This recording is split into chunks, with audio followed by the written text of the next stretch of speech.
반갑습니다. 골든마우스 인사드립니다. 모든 사람들이 그렇겠죠. 공평한 심판 아래 공정한 경쟁을 통해서 결과가 나타나면 진 사람도 이긴 사람도 승복할 겁니다. 1기 신도시 선도지역 선정을 앞두고요.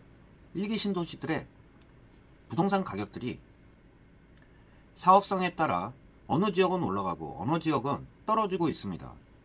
노후된 1기 신도시 재건축 같은 경우는 기반시설이 갖춰져 있는 상태에서 재건축을 하는 겁니다.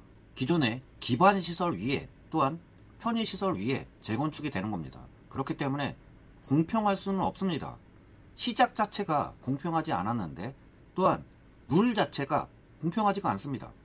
제가 1기 신도시 선도지역 용적률 발표한 기본 내용들을 얘기 드렸을 때 시작부터 출발선이 틀리다고 얘기 드렸습니다. 가장 수위 지역은요, 당연히 분당입니다. 그 중에 단독주택이라고도 말씀드렸습니다. 1기 신도시 기본계획 주요 내용들을 봐도요, 1기 신도시인 분당, 일산, 평촌, 삼본, 중동 기존 용적률에서요 적용하는 용적률을 보면 분당은요 아파트 326%를 줍니다.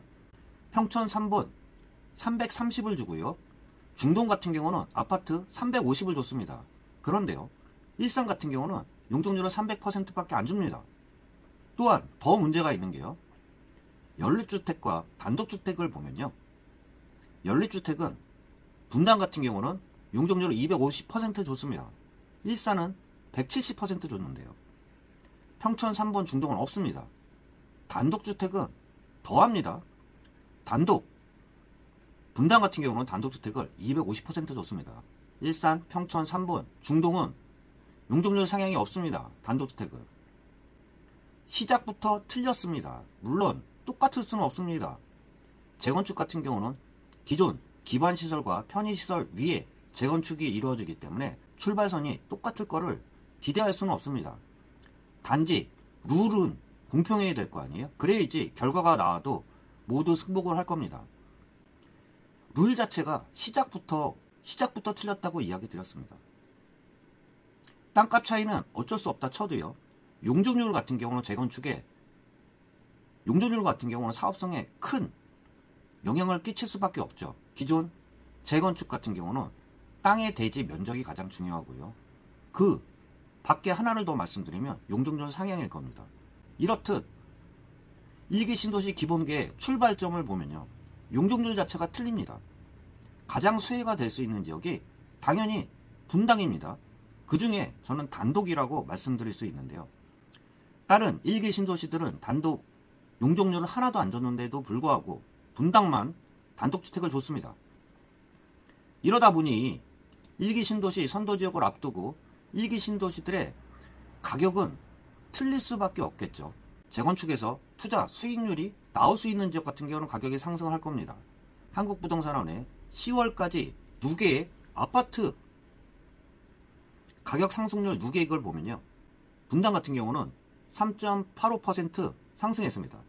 부천, 원미구 같은 경우는 1.41% 상승, 안양 동안구 0.97% 상승, 군포는요 0.29% 상승으로 분당이 압도적으로 높은데요, 일산 동구, 일산 서구 같은 경우는 오히려 마이너스 하락하고 있습니다. 일산 서구는 2.15% 하락, 일산 동구는 마이너스 1.11% 하락했습니다.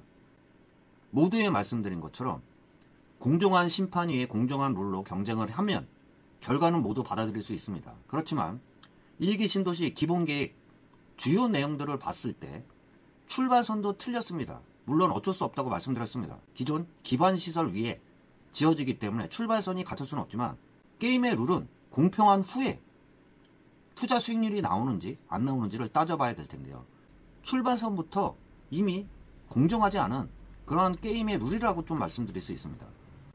공정한 룰을 정하고 공정한 심판 위에 결과가 나타나면 부진한 지역도 동의하겠지만 출발선부터 불공정한 이러한 게임의 룰 같은 경우는 타 지역들, 특히 용적률의 피해를 보고 있는 그러한 지역들 같은 경우는 비판이 거셀 수밖에 없습니다.